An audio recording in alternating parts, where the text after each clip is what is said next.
General Tchiani da kuma al'ummar jamhuriyar Nijar sun jinjina wa 'yan kasuwar jihar Maraɗi.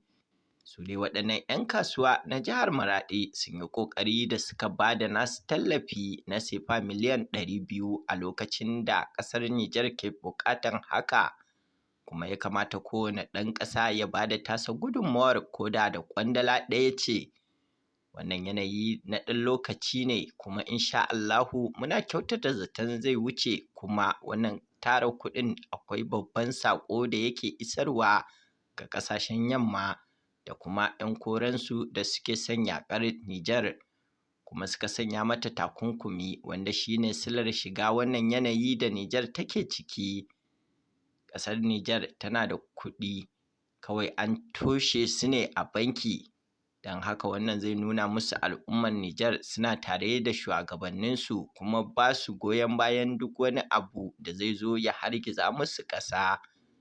Sai dai manyan masu kuɗi da 'yan kasuwa su ji tsoron Allah, su yi don Allah kawai, saboda yawancinsu suna yi ne don su samu kusanci da gwamnati ko wata kwangila. Amma za ka ga akwai talakawa a ƙauyuka, a birane da ba su da abinci, ba su taimaka musu, sai wannan da yake za a faɗi sunansu duniya ta sani kuma za a san su, suke ba da maƙudan kuɗaɗe, ba laifi ba ne, amma ana tunawa da na ƙauye. Amma babu wani abin illa a cikin wannan tabbacin, kawai in ka ga dama baka bada ba, in baka ga dama ba baka yi ba, shikenan. Babu dole sai rai ya so.